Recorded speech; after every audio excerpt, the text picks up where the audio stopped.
Hello everyone, आप देख रहे हैं चैनल अमीन इन्फो। दोस्तों, सीटेट जुलाई 2024 के लिए एप्लीकेशन फॉर्म रिलीज़ हो गए हैं। ऑफिशियल नोटिफिकेशन और प्रोस्पेक्टस रिलीज़ हो गया है। 7 मार्च से 2 अप्रैल तक आप इसका जो फॉर्म है वो भर सकते हो और फॉर्म के अंदर करेक्शन विंडो 8 अप्रैल से 12 अप्रैल के बीच ओपन होगी। एडमिट कार्ड आपका एग्ज़ाम से 2 दिन पहले आएगा। सीटेट का जो एग्ज़ाम है 7 जुलाई 2024 संडे को करवाया जाएगा। एग्ज़ाम्स कुछ इस प्रकार होगा।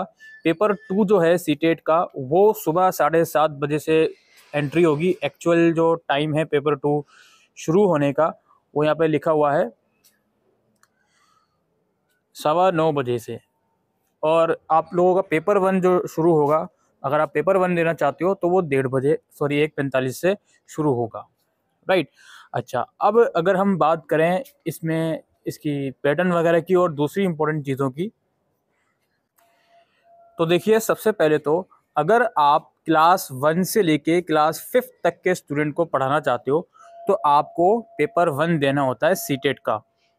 और अगर आप क्लास 6 से क्लास 8 तक के स्टूडेंट को पढ़ाना चाहते हो तो आपको सीटेट का पेपर 2 देना होता है। अगर आप दोनों कैंडिडेट्स को यानी क्लास 1 से लेके 8 तक के बच्चों को पढ़ाना चाहते हो तो उस कंडीशन में आप लोग दोनों पेपर भी दे सकते हो। सीटेट का एलिजिबिलिटी क्राइटेरिया ये बोलता है, जैसे फॉर एग्जांपल आपने बीएड करा हुआ है या परसुइंग में हो आप, ठीक है। परसुइंग बोला मैंने, फर्स्ट या सेकंड ईयर वो फर्क नहीं पड़ता। तो आप बीएड परस्यू कर रहे हो तो आप सीटेट देने के लिए एलिजिबल हो, या क्लियर किया हुआ है तो आप एलिजिबल हो। तो बीएड वाले तो पेपर 1 और पेपर 2 दोनों दे सकते हैं। लेकिन चूंकि पेपर 1 सिर्फ प्राइमरी लेवल तक का होता है, क्लास 1 से 5 तक का होता है, तो पेपर बीएड करने के बाद पेपर 1 सिर्फ अगर आप दे रहे हो आप दे सकते हो, लेकिन सिर्फ अगर पेपर 1 दे रहे हो तो आगे आपको प्रॉब्लम हो सकती है। तो जो बीएड वाले हैं वो पेपर 1 और पेपर 2 दोनों दें, दोनों के लिए वो एलिजिबल हैं। और जो डिप्लोमा वाले हैं जिन्होंने डीएलएड किया है या परस्यू कर रहे हैं, अगेन 2 साल का डीएलएड होता है क्लास 12 के बाद, तो डीएलएड कर रहे हो या परस्यू कर रहे हो या कर चुके हो डीएलएड का कोर्स पूरा, तो आप पेपर 1 के लिए एलिजिबल हो। डीएलएड वाले पेपर 2 के लिए एलिजिबल नहीं है। अगर आपने क्लास 12 के बाद सिर्फ डीएलएड किया है या कर रहे हो तो आप पेपर 2 के लिए एलिजिबल नहीं हो, आप पेपर 1 के लिए एलिजिबल हो। तो ये एलिजिबिलिटी क्राइटेरिया है सीटेट के पेपर 1 और पेपर 2 का।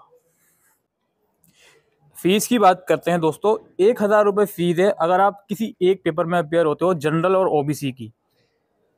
और अगर आप दोनों पेपर में अपेयर होते हो तो 1,200 रुपये फीस है। अगर आप SC ST और डिफरेंट एबल्ड कैंडिडेट हो तो अगर सिर्फ एक पेपर के लिए अपेयर होते हो तो 500 रुपये फीस है, और दोनों के लिए अपेयर होते हो तो 600 रुपये की फीस है, जो कि आपको ऑनलाइन एप्लीकेशन फॉर्म फिल करते समय पे करनी होगी। पेपर का पैटर्न की बात करते हैं। All question in CTET will be MCQ based आपका पेपर आएगा। एक क्वेश्चन के 4 ऑप्शन होंगे, ठीक है। सही आंसर अगर आपको होता है तो 1 मार्क्स मिलेगा। और इस पेपर में, सीटेट के पेपर में, नेगेटिव मार्किंग नहीं होती। पेपर 1 अगेन उन कैंडिडेट के लिए जो क्लास 1 से 5 तक को पढ़ाना चाहते हैं, और पेपर 8 उन कैंडिडेट के लिए जो क्लास 6 से 8 तक को पढ़ाना चाहते हैं। पेपर 1 जो आपका होगा, जो कि प्राइमरी स्टेज का है, इसका ड्यूरेशन 2 घंटे और 30 मिनट का होगा। 2.5 घंटे का पेपर 1 होगा। उसका स्ट्रक्चर कुछ इस तरह से है। आपको child development and pedagogy, mathematic और इन्वायरमेंटल साइंसेस के 30-30 MCQ होंगे, 30-30 मार्क्स के। इसके बाद आपको लैंग्वेज 1 लेनी होगी एक, और एक लैंग्वेज 2 लेनी होगी। और ये जो लैंग्वेज 1 और लैंग्वेज 2 जो होगी वो इनमें से होगी, आप यहाँ पे देख सकते हो, इंग्लिश, हिंदी, असमी, बंगाली, 2 लैंग्वेज आपको इस टेबल में से चूज करनी होगी। यहाँ पर एक बात और है, the test item on child development and pedagogy will focus on educational psychology of teaching and learning relevant to the age group of 6 to 11। तो ये बताया जा रहा है कि फोकस जो रहेगा वो किस किस टॉपिक पर रहेगा, आपके किस किस सेक्शन से। फिर नीचे होगा test item in mathematics and EVS will focus on the concept, problem solving abilities and pedagogy. Basically NCERT वगैरह से क्वेश्चंस आएंगे मैथमेटिक्स और साइंस के 1 to 5th लेवल तक के। Question in the test for paper 1 will be based on the topic prescribe in the syllabus of the NCERT of class 1 to 5th, but their difficulty standard as well as linkage could be up to the secondary stage. तो 1 to 5th तक में से paper आते हैं, लेकिन difficulty level उसके ज़्यादा भी हो सकता है। पेपर 2 डिस्कस करते हैं, जो कि एलिमेंट्री स्टेज तक का है। पेपर 2 का ड्यूरेशन भी 2 घंटे 30 मिनट का रहेगा। पेपर 2 में चाइल्ड डेवलपमेंट एंड पेडागोजी और मैथमेटिक्स एंड साइंस से रिलेटेड क्वेश्चन रहेंगे। 30 और 60 क्वेश्चन इस चीज़ से रिलेटेड रहेंगे, ठीक है।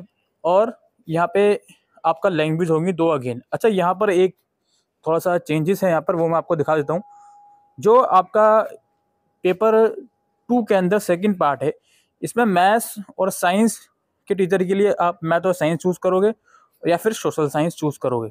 दोनों में से कोई एक इनमें से चूज़ करना है, जिसके 60 क्वेश्चन आएंगे। बाकी इसके अलावा 3 सेक्शन यानी कि चाइल्ड डेवलपमेंट एंड पेडागोजी और लैंग्वेज 1 और लैंग्वेज 2 आपका वैसा ही रहेगा 90 मार्क्स का, यानी कि 30-30 मार्क्स का 3 सेक्शन। और 60 क्वेश्चन आपके या तो मैथ्स और साइंस का सेक्शन चूज़ कीजिए या फिर सोशल साइंस का सेक्शन चूज़ कीजिए। और अगेन जो लैंग्वेज में से क्वेश्चंस आप लोगों से पूछे जाएंगे वो इस लैंग्वेज के होंगे जो आपके स्क्रीन के ऊपर है। पेपर का मीडियम की बात करें तो मीडियम बाइलिंगुअल होगा, हिंदी और इंग्लिश दोनों लैंग्वेज में पेपर आएगा। और अगर क्वालिफिकेशन की बात करें, a person who score 60% or more in the TET exam will be considered as TET pass.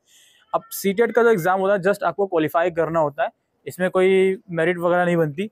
Just 60% marks आपको लाने होते हैं आउट ऑफ 150 में से। तो 150 में से 60% अराउंड 90 मार्क्स हो गए। 90 मार्क्स आपको लाने होते हैं, आप इसको क्लियर कर लोगे।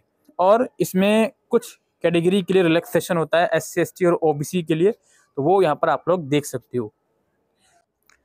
बाकी इसके अलावा सीटेट का जो एग्ज़ाम होता है उसको आप क्लियर कर लेते हो तो आप अलग अलग सेंट्रल गवर्नमेंट इंस्टीट्यूट जो होते हैं, KVS, NVS, central Tibetan school वगैरह के लिए आप एलिजिबल हो जाते हो। अलग अलग यूनियन टेरिटरी, चंडीगढ़ हो गई या फिर अलग दिल्ली वगैरह हो गया, लक्षद्वीप हो गया। सीटेट का जो एग्ज़ाम है अलग अलग प्राइवेट स्कूल में भी कंसिडर करा जाता है रिक्रूटमेंट प्रोसेस के लिए, तो वो यहाँ पर लिखा हुआ है, ठीक है। और वैलिडिटी पीरियड ये होता है भाई, वैलिडेशन जो होता है वो लाइफ टाइम के लिए है।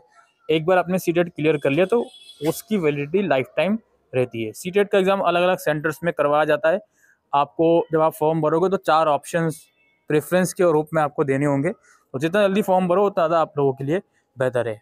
Centre once allotted shall not be change, तो इस चीज़ का ध्यान रखिए। बाकी यही सब इन्फॉर्मेशन थी दोस्तों इस वीडियो के अंदर। आपको वेबसाइट का लिंक डिस्क्रिप्शन में मिल जाएगा, वहाँ जाकर आप अप्लाई कर सकते हो in case if you are eligible and if you want to become a teacher. Thank you.